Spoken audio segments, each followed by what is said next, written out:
안녕하세요. 이교시입니다. 자, 그래서 의의와 기능인데, 의의와 기능이 목적, 취지, 효과 다 같은 말이에요. 그러면 행정소송의 의의와 기능 했을 때 제1조, 행정소송법 제1조 목적이죠. 목적이 써져 있어요. 자, 행정법이 약 2,000개 정도의 법률이 있거든요. 행정법이 약 2,000개 정도의 법률이 있어요. 그래서 행정법 공부하라 그러면 2,000개 법률을 다 공부를 해야 되냐? 그게 아니라는 거예요. 행정소송법을 먼저 알고 그 소송법 안에 어떤 법이 들어오면 이걸 어떻게 다룰 것이냐라는 이 관점이란 말이죠. 그러니까 민법을 다 알고 나서 여러분들이 이제 1차 때 민법 배우셨잖아요. 그 민법을 다 알고 나서 이 민법을 어떻게 소송으로 가서 다루지? 라고 이렇게 배웠다가 여기서는 거꾸로 배우는 거예요. 행정법이 이렇게 돼 있다면 2,000개의 법률이 어떻게 이 안으로 들어오지? 이렇게 거꾸로 배우는 거예요. 그러면 굳이 2,000개나 되는 법률을 뭐하러 끌고 들어오냐, 이게 문제가 되는 거죠. 그래서 이 법률을 보시면 이제 비치법전이 있으시니까 법률을 보시면 아시겠지만 1조는 다 목적이에요. 모든 법률은 다 1조가 목적이에요. 아시겠죠? 모든 법률이 다 1조가 목적이에요. 그런데 이 행정법은 1조의 목적에 다 공익적 요소가 들어져 있어요. 행정법은 1조에 전부 다 공익적 요소가 들어져 있어요. 근데 민법이 있죠. 민법에는 1조의 공익적 요소가 없어요. 사익만 들어있어요. 사익만. 거기에 차이가 있어요. 첫 번째. 그러면 행정소송법이 하는 일이 뭐냐, 이제 목적이 뭐냐면요. 이제 보시면 아시겠지만 목적. 이 법은 행정소송 절차를 통하여 자, 행정청의 이법한 처분 그 밖의 공권력 행사, 불행사 등으로 인한 국민의 권리 또는 이익의 침해를 구제하고 인한 권리 또는 이익의 침해를 구제하고, 그다음에 공법상의 권리관계 또는 법적인 관한 다툼을 적정하게 해결함을 목적으로 한다 그래요. 그러니까 그러면 여기서 이제 목적을 기능으로 바꿔볼게요. 행정소송의 기능이 뭐냐면 국민의 권리 또는 이익의 침해를 구제하고 다툼을 적정하게 해결하는 게 기능이래요. 같은 말이잖아요. 그다음에 효과로 바꿔볼게요. 효과가 뭐냐면 행정소송 절차를 통해서 국민의 또는 권리의 침해를 구제한대요. 구제하는 효과가 있고, 그다음에 다툼을 적정하게 해결하는 효과가 있대요. 다 같은 말이에요. 같은 말. 아시겠죠? 자, 이렇게 하는데, 그러면 이런 목적을 가질 때에만 행정소송 절차를 통하여 해결할 수 있겠네, 이런 뜻이에요. 행정소송 절차를 통할 수가 있겠네. 그냥 행정소송 절차를 통하려면 이런 목적이 있어야 되겠네라고도 볼 수 있겠죠. 그죠? 그러니까 이런 목적. 그러니까 이 목적이 있어야 돼요. 그러면 여기서 우리가 이 목적 조항으로부터 우리가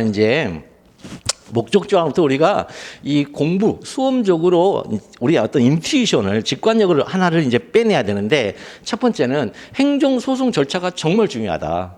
첫 번째는. 이 목적 조항부터 우리가 발견해낼 수 있는 건, 첫 번째는 행정소송 절차가 정말 중요하다. 행정소송 절차가 정말 중요하다. 이게 정말 중요하다. 근데 행정소송 절차는 어디에 있다? 행정소송법에 있다. 그러니까 여러분들 있잖아요. 행정쟁송법은 행정소송법 공부가 알파요 오메가예요. 행정소송법 공부가 알파요 오메가예요. 그런데 행정소송법이 1조부터 44조까지 총 44개 조항이 있어요. 44개 조항만 달달달달 외우시면 우리 행정쟁송법에서 60점 이하로 맞으라 그래도 못 맞아요. 44개 조항을 제대로 이해를 하면, 그러니까 여기서 이해라는 건 암기를 전제로 하는 거예요. 여러분들 이해해서 쓰는 게 아니라 암기해서 쓰는데, 근데 이해를 하라고 하는 이유는 뭐냐면 행정소송법 있죠. 이걸 여러분들한테 비치법전으로 줘요. 다행스럽게도 준다고요. 그러니까 이해를 하면은 그 지점을 딱 보는 순간 쓸 말이 기억날 거 아니에요. 거기에 지점을 보는 순간. 그러니까 우리는 모든 여러분들의 공부들을 행정소송법 조항에다가 집어넣기 하는 거예요. 집어넣기를 해야 돼요. 그렇게 해야 시험장 가서 그 조문을 딱 보는 순간 튀어나오는 거예요. 내가 쓸 말이. 집어넣기 해서 빼내는 거예요. 이렇게. 예. 노무현 대통령이 시골에서 자기 형님 집에서 공부할 때 아침에 나갈 때는 항상 양복 입고 그 뒷산에다가 이제 그 오두막집 만들어 놓고, 그러니까 올라가는데 딱 8분 걸리는 데다가 오두막집 만들어 놓고 올라가서 양복 입고 와서 양복 벗고 추리닝 갈아입고 공부하고, 이제 형수가 점심 먹어요 도련님 하면은 다시 양복 갈아입고 내렸다는 거 아니에요. 왜 그랬냐 그랬더니 생활에 분리를 하고 싶었다. 나는 내 일을 하러 가는 것으로 분리를 하고 싶었다. 그런데 그 당시는 다 뭐예요? 법조문, 칠법의 법조문을 달달달달 외우는 거였어요. 달달달달. 거기다 법조문을 줬어요 또. 그럼 시험장 가면 목차만 외워서 목차에 따라서 그 법조문 배열하면 되는 거였어요. 그렇게 그런 시험이었죠. 지금은 이제 사례형으로 이렇게 다 바뀌었지만 옛날에는 그렇게 단문형으로 나올 때 그렇게 했었어요. 자, 그러니까 여러분들도 지금 법조문을 공부하시는 거예요. 지금 연기 때는 그냥 법조문만 달달달 보는 거예요. 법조문을 보는 시각만 익히면 돼요. 첫 번째는 행정소송 절차를 알았는데 이 행정소송 절차는 행정소송법의 44개의 조문으로 되어져 있다. 44개 조문. 이 44개 조문을 이제 달달달 외우시면 되는데 그 중에 구조부터 34조까지. 구조부터 30, 요것만 달달달 외우시면 돼요, 사실은.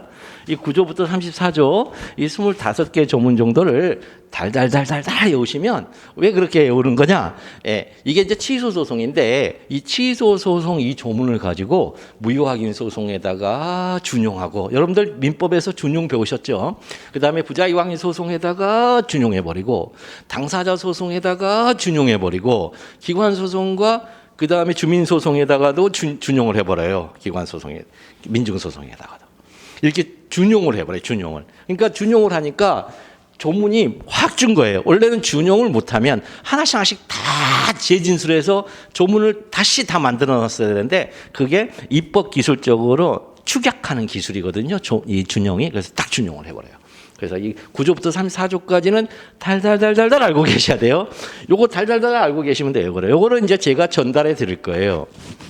연기 때 구조부터 34조까지 무슨 단어장 외우듯이 단어 외우는 게 아니라 이게 소송의 구조 속에서 소송이라는 것은 흐름을 말하거든요. 이 흐름 속에서 각각의 단계별로 어떤 조항들이 쓰이는지를 외울 수 있도록 전달을 해줄 거예요.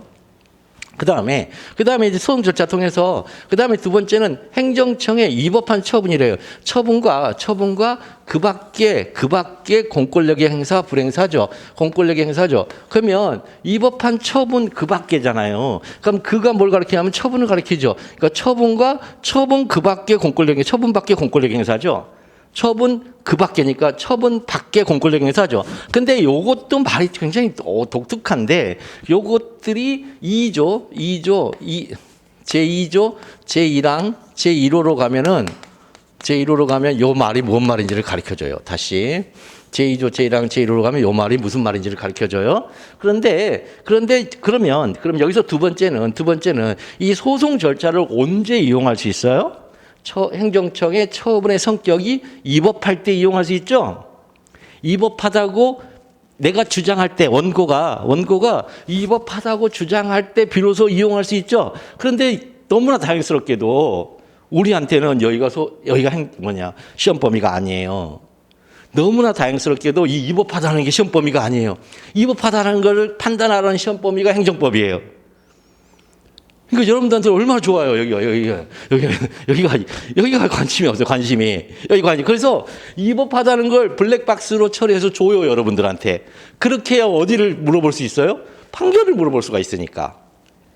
판결은 위법할 때는 이제 우리가 당사자 소송에서는 그러니까 민사 소송에서는 승소 판결이라고 그러고 그다음에 이게 만약에 위법하지 않다. 그러면 패소 판결이라고 그래요. 그런데 항고 소송 있잖아요. 라는 판결을 구합니다. 그랬잖아요. 라는 판결을 구합니다. 이 표현 때문에 뭐뭐 한다? 라는 판결을 구합니다. 이렇게 하니까 위법할 때 위법해? 그러면 취소한다라는 판결을 구합니다. 이렇게 쓰는 거거든요. 시소송은. A 처분을 취소한다라는 판결을 구합니다. 이렇게 구합니다. 이렇게 쓰니까 구합니다. 누구한테 구해요? 판사님한테 구합니다. 그랬더니 판사님이 네가 구하는 소송을 네가 구하는 판결을 내가 줄게. 그러니까 반응적으로 쓴단 말이에요. 판결문이 소장에 대한 반응으로 판결이 나와요. 그러면 네가 구하는 판결을 내가 줄게. 이런 의도로 판결문을 쓰면 청구 인용 판결이라고 그래요. 네가 구하는 게 청구잖아요. 그 청구를 내가 받아서 줄게. 청구 인용 판결이라고 그래요. 그러면 청구 기각 판결은 네가 요구하는 걸 내가 못 주겠네? 청구 기각 판결이라고 그래요. 그러니까 항고 소송만큼은 승소 패소란 말 쓰면 안 돼요. 뭐뭐라는 판결을 구합니다라는 이 소장에 대한 반응적인 판결이기 때문에 거기에 네가 구하는 판결이 구하는 것이 청구거든요. 그 청구를 구하는 걸 줄게. 청구 인용 판결. 그 구하는 청구 네가 청구 구하는 거 못 주겠네. 청구 기각 판결. 그런데 민사소송은 청구라고 그래요. 거기도. 그 대신 청구를 인용하는 승소 판결이라고 그래요. 그때는. 승소라는 말을 써요. 거기다. 패소라는 말을 쓰고. 조금 다르죠. 그러니까 근데 어쨌든 이 본안에서 위법하다 적법하다라는 평가를 해야 평가가 나와야 청구 인용 판결을 하든 청구 기각 판결을 하든 할 거 아니에요. 그런데 문제 제가 가르쳐준 아까 행정정수법은 문서 세 개를 본다고 처분 문서, 소장, 판결문. 근데 이 판결문을 쓰는 방식도 여러분들한테 시험 문제로 낸단 말이에요. 근데 판결문 쓰는 방식은 청구 인용 아니면 청구 기각인데 그거는 뭘 먼저 전제하고 와야 돼요? 처분이 위법하냐 적법하냐를 전제하고 와야 되잖아요. 근데 그 부분을 물어보는 것은 행정법 시험 문제란 말이에요. 쟁송법이 아니고. 그래서 여러분들한테는 위법하다 아니다라는 걸 아예 줘요. 아예 준다고요. 설문으로. 아예 설문으로 노골적으로 줘요. 특히 뭘로 주냐? 절차상 하자로 줘요. 절차상 하자로 아예 노골적으로 줘요. 그래서 여러분 법조문에 절차법이 있어요. 비치법전에. 여러분들 시험용 비치법전에 절차법이 그래서 들어있는 거예요. 행정절차법이. 절차법은 절차법정주의라 절차도 법정주의거든요. 그럼 절차법정주의라 법에서 정한 거 밖에 절차 아무리 안 거쳐도 상관없어요. 근데 법에서 정하는 행정절차법에서 정하는 조항을 거치지 않았어? 그 안에서 그 위반이야? 그럼 절차법 위반이어서 절차상 하자가 돼요. 그럼 절차상 하자는 노골적으로 그냥 위법한 거예요. 현재는 그렇게 줘요. 아예 노골적으로 줘요. 노골적으로. 그 내용상 이게 이 법으로는 이게 물음표로 돼버리기 때문에 거기는 주기가 애매해요. 그거는 설문으로 여러분들한테 주기가 애매해요. 항상 뭐냐면 블랙박스 처리해줘야 되거든요. 위법하다라고 노골적으로 표현을 해줘야 되는데 그래야 판결문을 쓸 수가 있거든요. 근데 수험생들한테 야 이게 위법한지 한번 따져볼래? 이래버리면 행정법 문제가 돼버리는 거예요. 출제 오류예요. 그러면 출제 오류예요.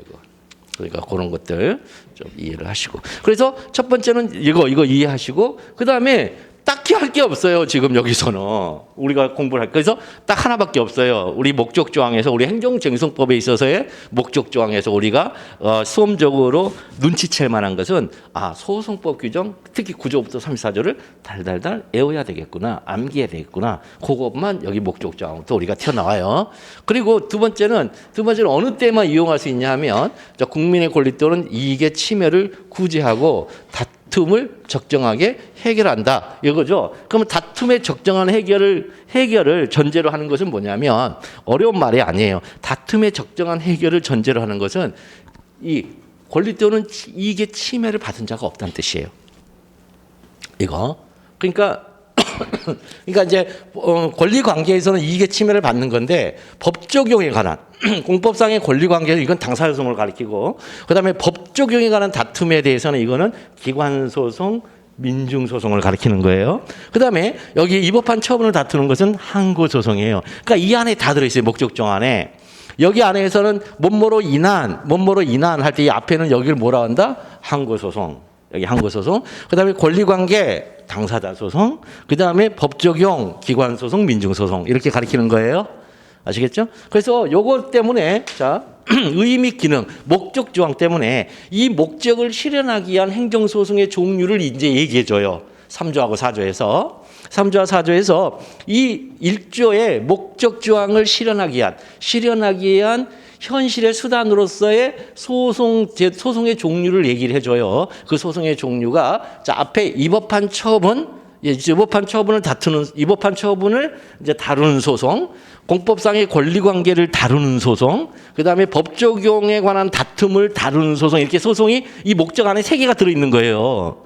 아시겠죠? 그러니까 행정소송법의 제1조의 목적 조항에 하면 행정소송법이 하고자 하는 일은 이 국민의 권리 또는 이익을 침해를 구제하고 다툼을 적정하게 해결하기 위한 것인데 적정한 해결을 뜻하는 것인데 그 적정한 해결 그다음에 권리 침해 구제의 대상이 뭐냐 했더니 위법한 처분을 대상으로 하는 소송의 종류가 하나 나올 수가 있고 권리관계를 다투는 소송의 종류가 하나가 나올 수 있고 법 적용에 관한 다툼을 해결하는 소송의 종류가 하나가 나올 수 있다. 그게 바로 3조에 있다는 거예요. 그죠? 자, 그것만 기억하면 돼요. 그래서 1페이지에 보면 행정소송의 의의, 뭐 이런 건 안 되는 거 의의 모르셔도 돼요. 여러분도 있잖아요. 이런 거 몰라도 돼. 왜냐하면 법답안에 하나도 못 써, 이거. 쓸 수 있는 것만 기억하면 돼요. 나머지는 그냥 한번 이렇게 쓱 읽어가면서 주마간산식으로 쓱 읽어가면서 아, 이런 얘기도 있네. 이렇게 넘어가면 돼요. 행정소송의 기능, 목적, 기능, 취지, 효과 다 같은 말이라고 그랬어요. 그래서 행정소송법 제1조 목적에다가 목적 조항이 들어가 있는 기능이라 써놓고 이렇게 해봤더니 위법한 처분을 다투고 그 다음에 권리관계를 해결하고 그 다음에 법적인 다툼도 적정하게 해결한다. 이 세 가지죠. 그래서 여기 첫 번째는 행정구제 기능이 있고 두 번째는 행정통제 기능이 있다. 뭐 이런 건데 이런 것도 딱히 필요 없어요. 양자의 관계에서도 필요 없어요. 이건요. 필요 없어요. 여러분들이 이거는 객관식 공부하는 친구들은 이게 되게 중요해요. 여기 이해하는 게. 근데 우리 주관적으로 이렇게 글을 쓰는 사람한테는 필요 없어요, 이거요. 그냥 이것만 기억하면 돼요. 지금 말씀드린 것처럼. 이 목적 조항에서 우리가 수험적으로 빼낼 수 있는 인투이션이 뭐다? 소송 절차를 통하여 해결하는 것이니까 행정소송 절차를 통하여 구제하고 해결하는 것이기 때문에 첫 번째는 행정소송 절차가 어떻게 되는지를 반드시 우리가 알고 있어야 된다. 수험적으로.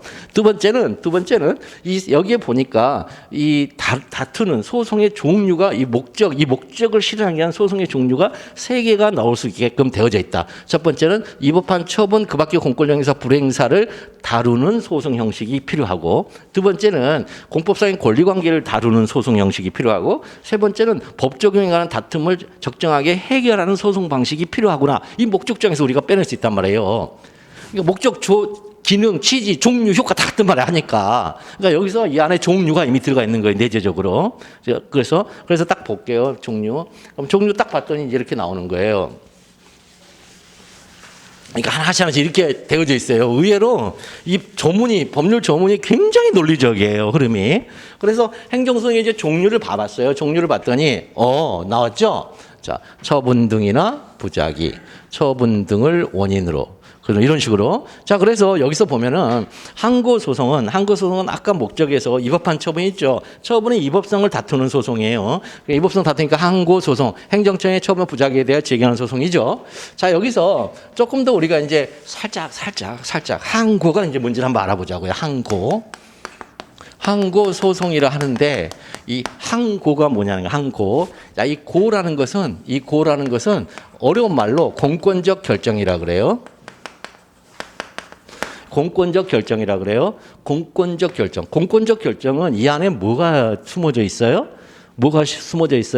우월성이 숨어져 있죠. 상대의 우월성이 숨어져 있죠. 우월성.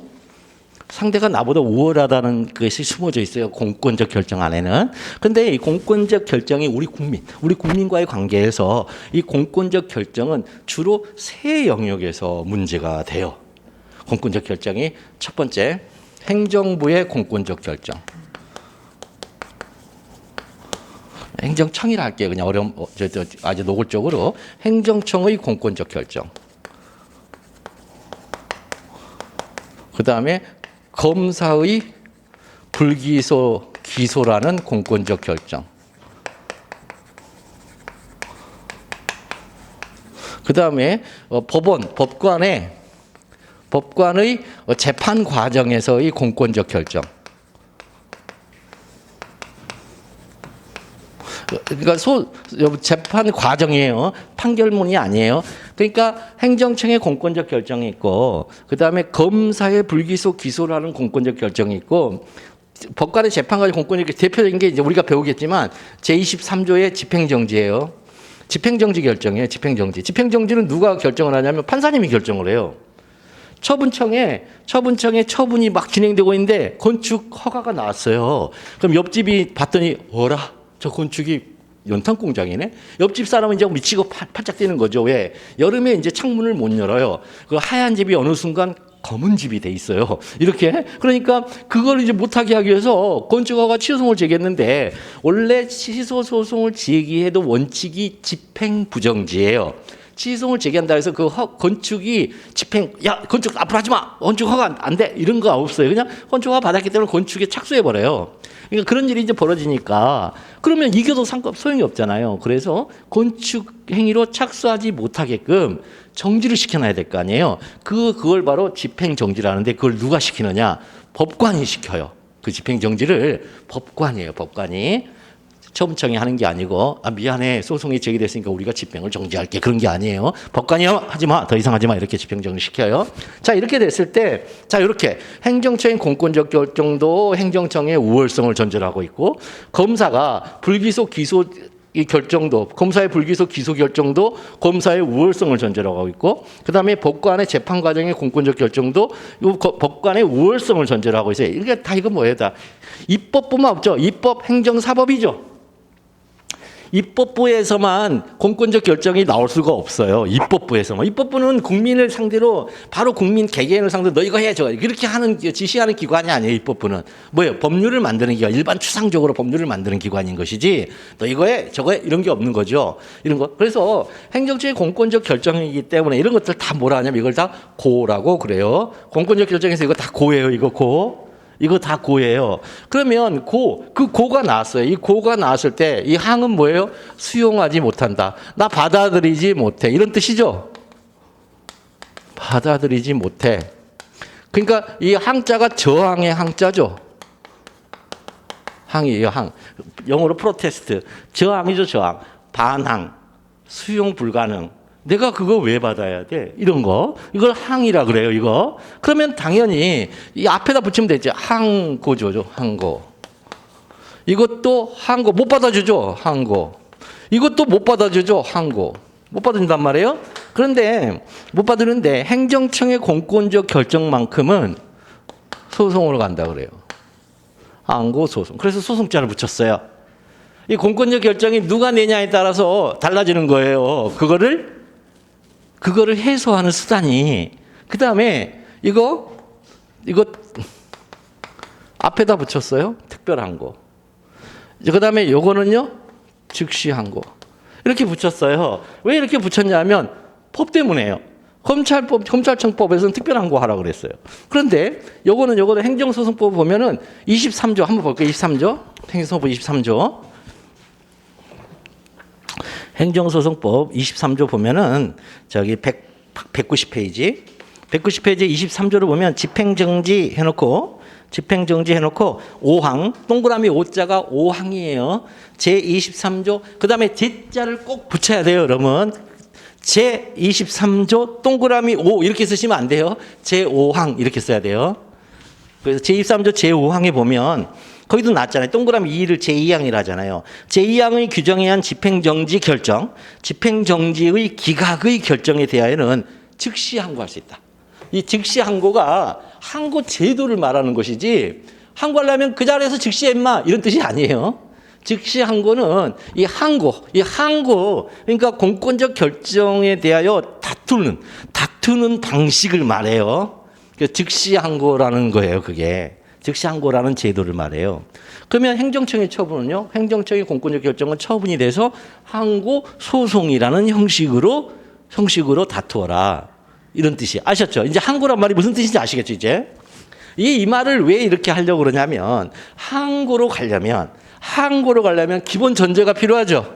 가장 전제적인 기본 전제가 뭐죠? 반항을 하려면 고가 먼저 존재해야 되잖아요. 이 고의 선제성이죠. 고가 먼저 존재해야 되죠. 이 고, 항고할 때 이 고가 항상 먼저 존재를 해야 되죠. 그래야 항을 할 수 있죠. 그렇죠.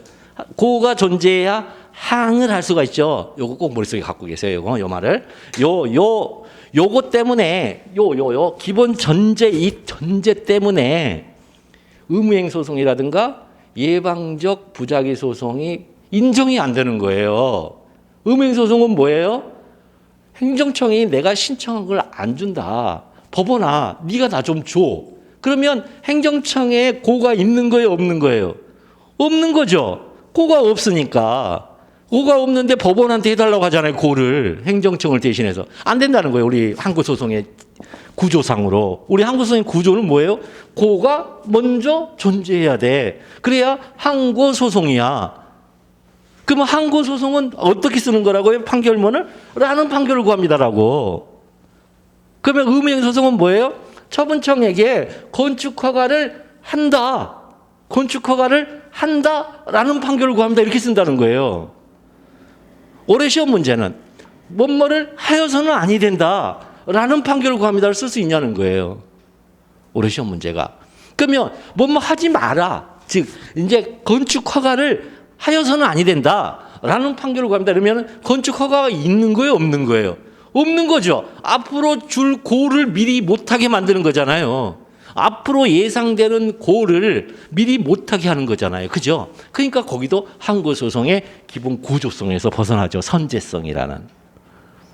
그죠? 그래서 이 고의 선제성을 주로 뭐라고 얘기하냐면 행정청의 제1차적 판단권 그렇게 얘기를 해요. 교과서에 행정청의 제1차적 판단권. 행정청이 판단을 하면은 고가 나오는데 법원이 판단하기 전에 먼저 그 고가 미리 있어야 된다니까 거기다가 제1차적이라는 말을 쓴 거예요. 그래서 미리 있어야 된다 그런 뜻으로. 제1차적 이 말은 법원이 판단하기 전에 미리 먼저 그게 1차적이라는 뜻이에요. 그러니까 행정청의 판단권이 먼저 행사되어져 있어야 하는데 그 먼저란 말을 법원보다 먼저 이렇게 하니 거기다가 제1차적 이렇게 써놓은 거예요. 제1차적. 그 표현 약속된 표현이에요. 약속된 표현. 그러니까 행정청의 제1차적 판단권이 있어야 하는데 의무행 소송이라든가 예방적 부작위 소송에서는 행정청의 제1차적 판단권이 존재하지 않는다. 그러니 이거는 인정할 수 없다. 이게 이론적 배경이에요. 거기에 자 이런 식으로. 자, 고자가 이런 뜻이 항고소송. 자, 이 항고소송. 그러면 항고소송의 종류는 지금 봤더니 3조에, 자, 3조에 이 제1호예요. 행정소송은 다음의 4가지로 구분한다. 그러니까 이게 싸가지죠. 싸가지로 구분하는데 1호의 항고소송, 2호의 당사소송, 3호의 민중소송, 4호의 기관소송이 있어요. 그런데 이 항고소송에는 다시 4조에 가면은 취소소송, 무효동항소송, 부작위방소송 3개가 있어요. 그러니까 이렇게 같이 합치면 총 6개의 소송 형식이 있어요. 이 6개의 소송 형식이 자 이게 법정주의가 적용되는 소송법이거든요. 자 소송법은 가장 대표적인 절차법이에요. 소송법은 가장 대표적인 절차법이에요. 그런데 절차에는 금방 말씀드렸죠 아까 법정주의가 전형적으로 적용되는 거예요. 그러면 소송법은 절차법이기 때문에 소송법에서 규정하지 아니한 것들은 인정하지 못하겠네. 이게 법정주의죠. 그죠? 법정주의는 뭐냐면 법안에 규정이 없는데 해석을 통하여 인정할 수 있을까? 해석을 통해서 인정할 수 없다가 법정주의예요. 아시겠죠? 그러니까 이건 절차법이라서 절차법에서 법정주의가 적용돼서 법정주의에서 얘기한 거 유예의 소송 형식은 인정이 안 되겠네. 그게 법정주의예요. 자 여기서 그럼 이제 항고소송은 아까도 말씀드렸지만 이게 항고소송의 소장 형식이라 그랬어요. 그러면 취소소송은 청구 취지 1번은 이렇게 쓴다는 거죠. 처분을 취소한다 이렇게 쓴다는 거죠. 처분을 취소한다. A는 처분이라 쓰고 B는 취소한다 이렇게 쓴다는 거죠. 처분을 취소한다 이렇게 쓴다는 거죠. 3조가 4조에 하면 4조 제1호에 하면 4조 제2호는요. 4조 제2호는 처분이 무효임을 확인한다 이렇게 쓴다는 거죠. 처분이 무효임을 확인한다 이렇게 쓴다는 거죠. 2호에 하면 4조 2호 4조 3호에 하면 1번을 어떻게 쓰냐면 처분의 부작위가 위법함을 확인한다 이렇게 쓴다는 거죠.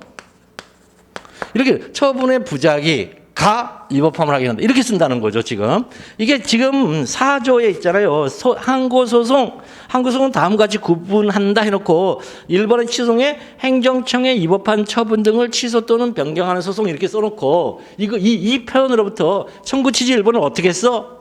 처분을 취소한다 이렇게 쓴단 말이에요. 이걸 물론 처분 등이란 건 좀 이제 내일쯤 가면 모레쯤 가면 알 수 있겠지만 다음 3회쯤 가면 처분 등이라 하면 등자라는 것은 복수를 가리키는 용어잖아요. 그러니까 2개 이상이면 등이라 하잖아요. 여기 처분 등에는 2개밖에 없어요. 처분 플러스 재결을 말해요. 이게 그 외에 없어요. 처분 플러스 재결을 말해요. 그러니까 처분을 취소한다 혹은 재결을 취소한다 이렇게밖에 못 쓴다는 거예요.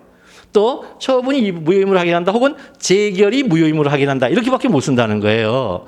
그 다음에 처분에 여기는 재결의 부작위라고는 할 수가 없어요. 처분의 부작위가 위법함을 확인한다 이렇게밖에 못 쓴다는 거예요. 아시겠죠? 그래 보시면 아시겠지만 1호의 취소송에서는 위법한 처분 등 2호의 무효 등 확인 소송도 처분 등 그다음 부작위 확인 소송에도 부작위 등이라 안 하고 행정 부작위 가 위법하다 이렇게 써버리잖아요. 자, 그다음에 여기서 무효 등 확인 소송에서는 여기서는 무효임을 확인한다. 무효 등이니까 여기다가 이제 쓸 수 있는 말이 많아요. 여기 첫 번째 뭐냐면 어떤 사물은 있잖아요. 사물은 먼저 존재성이 필요하죠. 그래서 부존재하면 더 이상 논할 필요가 없는데 존재할 때 비로소 뭐 할 수 있어요? 어떤 사물이 있으면 어떤 사물의 효과성을 우리가 주장할 수, 효과성을 논할 수가 있죠. 그 효과성이 바로 뭐냐면 법학에서는 무효 유효죠. 무효 유효. 그다음에 그 유효일 때 그 사물의 정당성을 논할 수가 있어요. 정당성. 법학에서는 그걸 뭐라 그러냐? 이거를 적법 이법이라 그래요. 이렇게. 그럼 이제 법학 용어로 바꿔보면 존재 여부라 그러고 처분의 존재 여부라 그래요. 처분의 존재. 그러니까 사물의 본성으로부터 출발하는데 논의가 법학으로 이제 치환을 해버리면 처분 등의 존재 여부. 그럼 부존재일 때는 더 이상 논할 필요 없고 존재일 때 후속 논의가 필요하죠. 존재일 때 처분의 효력 유무죠. 효력 유무. 그래서 무효 유효를 따질 수가 있고 유효일 때 처분의 이법 여부를 따질 수가 있어요. 이법 여부. 그래서 너무 이제 웃긴 건 뭐냐면 이법함에도 유효하다는 거예요. 이게 이제 행정법의 독특함이에요. 민법에서는 이법이면은 취소하거나 무효로 돌아가 버리거든요. 아예. 유효라는 게 없어요, 원래, 거기는. 그런데 이 행정처분만큼은 위법한데 유효해요. 언제까지? 취소할 때까지. 그거를 이릉유효. 어려운 말로 공정력. 그렇게 얘기를 해요. 그러니까 그거는 근데 우리가 알 필요가 없어요, 사실은. 그거는 행정법 공부하는 애들이 아는 거지. 우리 쟁송법에서 알 필요는 없어요. 다만 이릉유효라는 이 개념, 이법유효라는 이 개념 안에서 이 법을 뭘로? 무효로 돌릴 수가 있어요. 다만 어느 일정 기간까지만 돌릴 수 있게끔 만들어요. 여러분들 그거 배우셨죠? 제척기간인 거 배우셨죠? 제척기간. 그죠? 그 민법에서 형성권에는 제척기간이 있다고 배우셨죠? 5년의 제척기간 이런 거 배우셨잖아요? 그럼 그 제척기간을 통설 판례가 뭘로 보냐면 출소기간으로 봐요. 형성권은 반드시 형성권을 행사할 때 말로 해도 되는데 그 말로 하기 어려우면 반드시 몇 년 이내에 소를 제기해라. 출소기간으로 봐요. 그래서 그 출소기간이 지나면 형성권 행사를 못해요.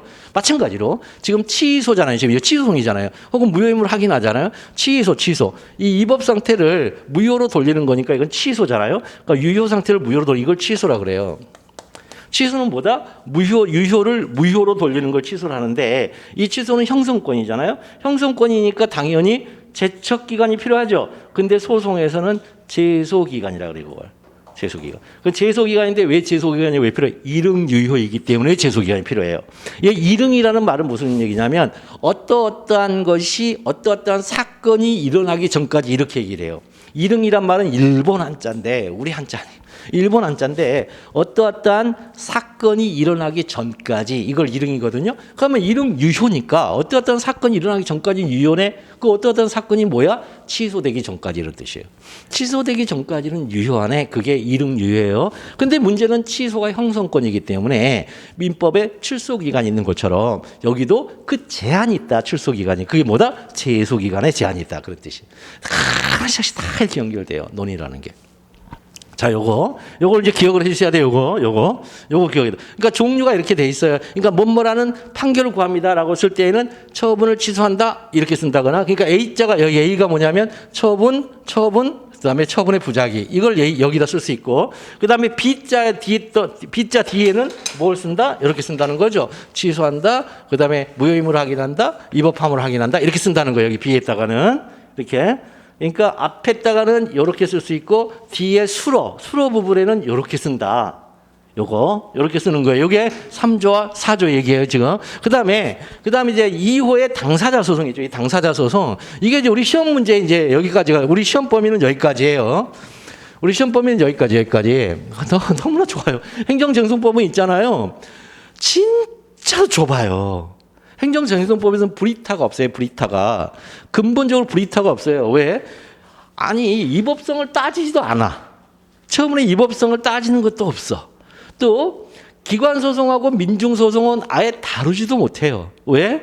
여기는 법정주의 45조의 법정주의인데 그 45조의 법정주의에서 이게 어디 있다? 지방자치법이 있어요.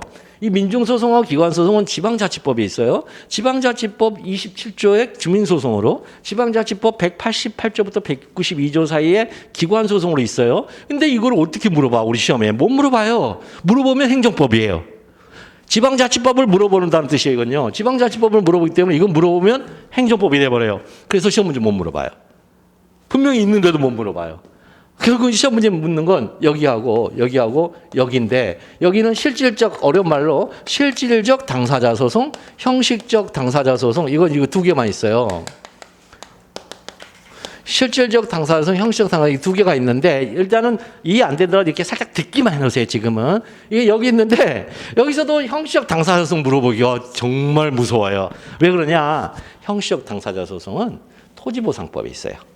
토지보상법에 토지 수용할 때 거기에 들어있거든요. 근데 거기도 행정법이에요. 실체법 문제예요. 그러니까 결국은 실적 당사자성으로밖에 못 물어보거든요. 그럼 실적 당사자성으로 이제 물어볼 수 있는 게 뭐다? 그랬더니 하나밖에 없어. 부가가치세 환부, 부가가치세 환급소송. 부가가치 환급소송. 저 시험 문제 농어촌 특별지원세 이거 나왔었어요. 소득세. 소득세는 지방세고요. 농어촌 지원 특별지원세는 그거는 저거예요. 국세. 그래서 국세일 때는 대한민국을 피고로 해서 내 돈 내놔. 그 다음에 소득세가 잘못됐을 때는 지방자치단체. 제가 이제 강서구 사니까 강서구청장을 상대로 해서 내 돈 내놔 이렇게 하는 거거든요.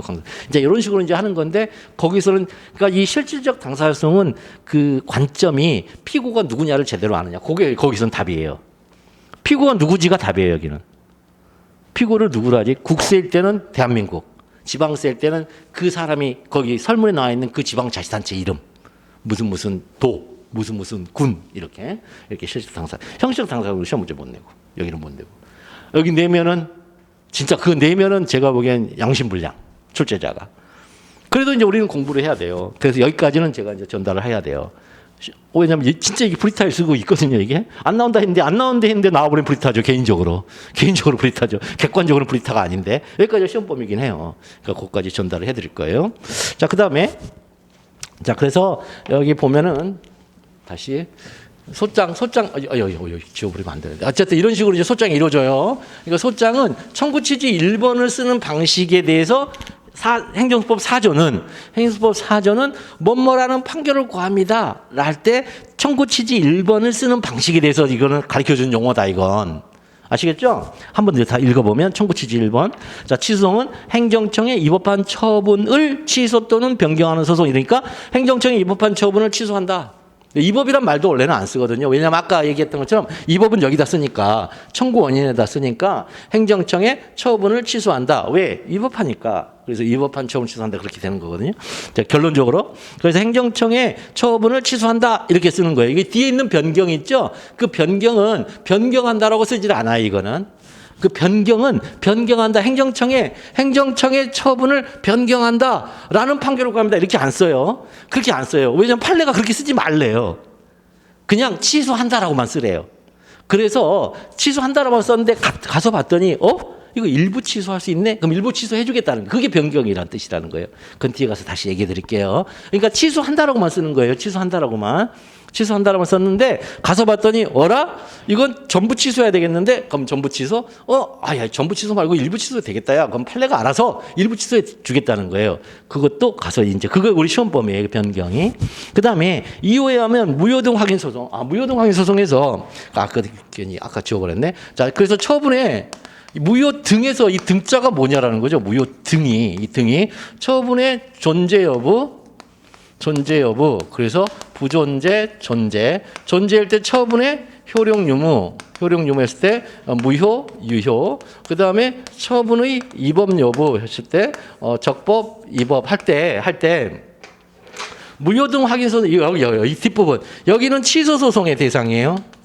금방 했죠? 위법이라고. 그죠? 위법한 처분을 취소 또는 변경하는 소송이라니까 여기는 취소의 대상이에요.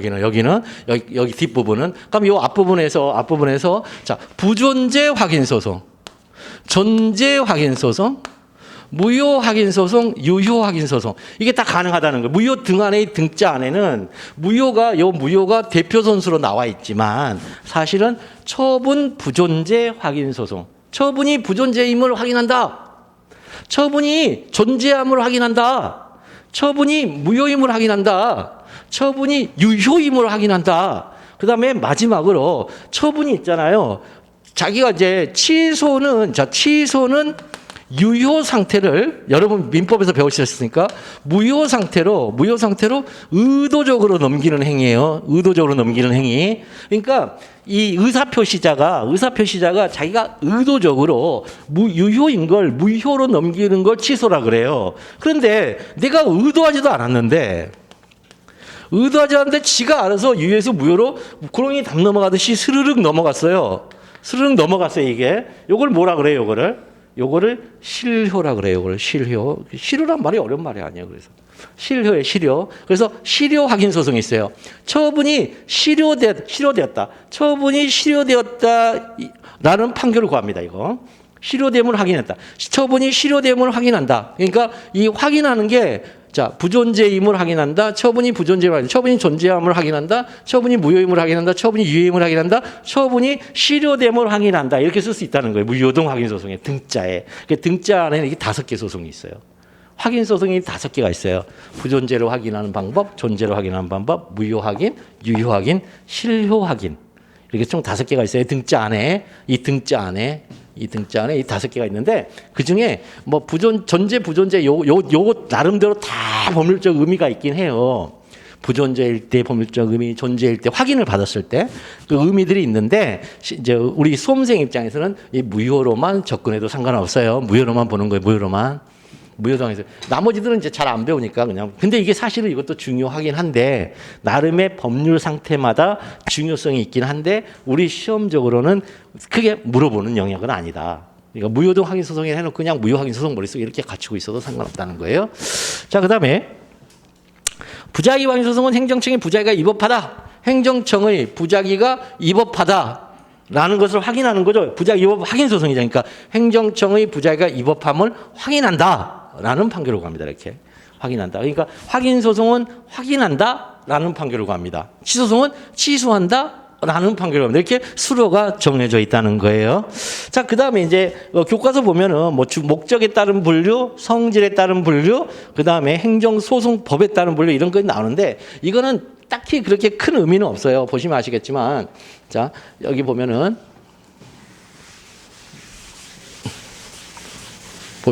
자, 취소 소송은 이렇게 쓰는 거고 무효동 확인 소송은 이렇게 쓰는 거고 그다음에 부작위 소송은 이렇게 쓴단 말이에요. 청구취지 1번을 취소한다. 그다음에 확인한다 이렇게 쓴다는 거예요. 앞부분에 요걸 써주고 그다음에 목적에 따른 분류는 원고적격 논의가 필요하냐는 거예요. 목적에 따른. 그래서 주관적 소송, 객관적 소송 이렇게 얘기하는데 이 취소소송과 당사자 소송이 있죠. 그러니까 항고 소송과 당사자 소송은 원고적격 논의가 필요해요. 그런데 기관 소송과 민중 소송은 원고적격 논의가 필요 없어요. 행정법 45조에서 아까 얘기했죠. 원고가 정해져 있어요. 너만 들어와. 지방자치단체 장 너만 들어와. 기관 소송. 야, 주민 너만 들어와. 이게 기관, 이거 이제 민중 소송. 그걸 이제 우리가 주민소송이라는데 유일하게 민중소송이 하나예요. 주민소송이. 그다음에 객관적 소송은 금방 얘기했던 것처럼 기관소송과 민중소송이라 원고적격이 필요가 없어요. 이거는 법에 의해서 정해줬어요. 원고를. 그다음에 항고소송의 객관적 소송 여부 이런 건 나왔는데 이건 모르셔도 돼요. 여러분들. 이건 모르셔도 돼요. 이건 뭐냐면 그냥 모르셔도 되는데 그러면 상식적으로 하나만 알자고요. 이거는 무슨 얘기냐면 독일 얘기에 비춰서 우리나라를 보려고 하는 거예요. 자, 주관적 소송은 어떤 구조를 갖고 있냐면 자, 원고가 자기의 권리 침해를 주장을 하는데 가능성만 있으면 돼요. 가능성은 뭐냐면 권리 침해 없음이 명백하지 않다 이런 뜻이에요. 그러니까 이 가능성은 뭐다? 없음이 명백하지 않다. 이런 뜻이에요, 이런 뜻. 권리 침해를 주장했는데 판사님이 그 주장 자체로 보는 거예요. 주장 자체로 봤더니 이거는 권리 침해 없음이 명백하네. 그러면 원고적격이 없어요. 그런데 권리 침해 없음이 명백하지 않네. 애매하네. 한번 가서 진짜 들여다봐야 되겠네. 그러면 원고적격이 인정돼요. 원고적격이 인정돼서 이제 본안으로 가죠. 본안으로 가죠. 이 소장 자체 이건 소장으로만 판단하고 소장으로 이제 본안에 가서 이제 직접 이제 사실관계를 들여다봤더니 이제 처분의 2법, 그다음에 권리침해 개연성. 가능성에서 이 가능성에서 개연성으로 넘어가요. 개연성이 여러분들 형법을 배우신 분들이 있을 거예요. 형법에서는 이거를 이제 확률론이라 그래요. 확률론. 가능성은 없으면 명백하지 않음 50%예요. 50%. 그러니까 없을 수도 있고 있을 수도 있어요. 그러나 개연성은 권리침해가 99.9%라는 뜻이에요. 이 말은 무슨 뜻이냐면 권리침해가 0.1%죠. 0.1%를 처분청이 입증하라는 거예요. 원고가 권리침해의 개연성을 입증을 해버리면 처분청이 거꾸로 이 0.1%를 입증해라 이런 뜻이거든요. 자, 이런 뜻이에요. 자, 이렇게 연결이 되고 그다음에 이 양자 사이에는 이제 상당 인과관계가 있고 처분이 위법해서 그 인과관계, 위법해서 권리침해에 발생했다. 이게 이제 주관적 소송 구조예요. 이게 주관적 소송 구조. 그러니까 주관적 소송 구조는 소장에서도 원고가 권리침해를 주장하는데 그게 가능한 거여야 되고 본안에 가서는 그 가능한 권리침해 주장했던 권리침해가 개연적, 즉 99.9% 발생했겠네. 판사님의 심리. 이게 어필이란 말이에요. 어필. 판사를 내 편으로 끌어당기는 걸 이거를 심리를 하는데 그 심리 과정이 그걸 변론주의라 그래요. 변론주의가 뭐냐면 판사를 내 편으로 끌어당기기예요. 영어로는 어필링. 우리가 이제 이성한테 어필한다 그러잖아요. 어필링이요. 이게 어필이거든요. 그러니까 권리침해가 쟤한테는 개연적이겠네. 진짜 쟤한테는 권리침해 발생했겠네라고 판사의 마음속에 딱 이렇게 판단이 서버리면 그러면 이제 이기는 거예요. 원고가. 이런 구조로 되어져 있어요. 이걸 주관적 소송 구조인데 여기서 보면은 이 주관적 항고 소송이 이제 주관적 소송이란 말이에요. 그죠? 항고 소송을 지금 주관적 소송이라 하잖아요. 지금 우리가 항고 소송과 당사 소송은 주관적 소송이라고 그랬죠. 그럼 뭐 이 주관적 소송 구조가 우리나라에서도 여전히 이 구조가 여전히 유지되고 있느냐 이게 문제라는 거예요, 지금. 그랬더니 우리나라는 뭐라고 했어요? 항고 소송이 객관적 소송화 되어져 있다. 그럼 객관적 소송화 되어 있던 게 무슨 뜻이냐? 우리나라는 이게 필요 없다. 본안에 가서. 우리나라는 이게 필요 없고 이제는 원고가 권리침해 주장을 했는데 없으면 명백하지가 않아요. 이것도 조금 달라요. 우리나라는 이제 법규범위 해석으로 끝내는데 법규범위 해석상 법률상 이익이 있는 자예요. 그래서 원고 적격이 통과를 했어요. 소장 잘 썼네. 그럼 본안에 가죠. 그러면 원고가 주장했던 권리침해가 진짜 발생했냐는 이제 관심 받게 우리나라는 뭐만 해요? 처분이 위법하니만 따져요. 처분이 위법하다라고 인정되면 그냥 이겨요. 너무나 좋아요, 우리나라. 그러니까 독일 사람들이 깜짝 놀라요. 우리나라 오면. 독일의 행정법 학자들이 우리나라 오면 뭐야? 이렇게 법을 이렇게 허술하게 운영하는데도 잘 된다고? 독일보다 더 나은 제도예요, 우리나라가. 우리나라 독일보다 더 나은 제도예요. 근데 독일에서 공부하고 오신 분들은 우리나라 제도가 허술하다 그래서 좀 그렇지 않아 그렇게 하는데 우리나라는 훨씬 더 좋아요. 그게 이제 토착화를 주장하시는 분들은 우리나라 학자들이 주장하는 거예요. 여기 보시면 아시겠지만 그래서 이 페이지 보면 마지막 줄 행정의 적법성 보장이 항고소송의 주된 목적이라는 점을 들어 항고소송은 객관적 소송이라는 객관적 소송 이게 뭐냐? 적법성 보장은 뭐예요? 위법하기만 하면은 취소할 거야 이런 뜻이잖아요. 그런데 뒷부분 행정소송 제도가 개인의 권리 보호와 관련하여 발전되었고 행정의 적법성 보장 자체가 기본권 보장을 이해한 것인 점을 고려하여 주관적 소송 이 구조를 갖춰야 된다는 거예요. 위법한 행정처분, 행정행위 그리고 개인의 권리 침해, 양자사의 상당 인과관계 이 세 요소를 갖춰야 된다. 그게 이제 이렇게 말을 이렇게 어렵게 하는 거예요. 이거. 그래서 그게 주관적 소송설이란 대립이 있다. 그런데 생각한데 이건 교수님 뜻이에요. 교수님 말이에요. 항고소송이 법률상 이익 개념을 중심으로 구성되어 있다는 점과 행정의 적법성 보장의 기본권을 이해한 것이라는 점에서 주관적 소송에 속한다고 보아할 것이다. 아니에요. 이거는 그냥 소장을 작성하는 단계에서만 주관적 소송이고 본안에 들어가면은 처분의 위법성만으로도 원고 승소 즉 청구 인용 판결을 해줘요. 우리나라는 청구 인용 판결을 해줘요. 그래서 우리나라는 매우 독특한 제도로 되어져 있다. 그다음에 이제 성질에 따른 분류는 이거는 딴 거 없어요. 판결이 나왔을 때 이 판결의 효력이 무엇이냐는 거예요. 판결의 효력이. 그래서 형성 소송에서는 후속에 조치가 필요 없이 판결 그 자체로 판결이 나오는 그 즉시 판결이 의도하는 효과가 발생해 버린다. 그게 형성 소송. 그래서 우리나라에서는 형성 소송으로 하나밖에 없죠. 지금 취소송밖에 없잖아요. 지금 4조의 한국 소송의 종류 중에 취소 소송만 형성 소송이죠, 우리나라는. 그래서 취소 인용, 즉 청구 인용 판결이 나오면 그 즉시 처분이 취소돼 버리죠. 후속 조치 없이. 그다음에 이행 소송이라는 것은 명령하는 소송이에요. 그래서 반드시 이행 소송 뒤에는 그 이행 소송에 맞는 후속의 조치가 필요해요. 그런데 우리나라에는 이행 소송이 없어요. 그럼 이행 소송으로 논의되는 게 뭐예요? 여러분들 들어보셨잖아요. 의무 이행 소송이죠. 의무 이행 소송. 근데 우리 판례는 의무 이행 소송을 인정하지 않죠. 확인 소송은 있죠. 무효 확인 소송, 부작 위법 확인 소송. 자, 이거는 그냥 선언적 판결이다. 그래서 이 확인 소송은 딱히 어떤 효과가 발생하는 게 아니고 그 판결에 의하여 효력이 발생하는데, 문제는 우리나라 무효 확인 소송은 매우 독특하다는 거예요. 매우 독특하다. 그래서 그것도 이제 시험에 물어보는 지점이에요. 그다음에 행정소송법에 따른 분류는 금방 봤고요. 자, 봤고 끝났습니다. 조금 쉬었다가 이제 행정소송의 한계론 이제 들어가서 말씀드리겠습니다.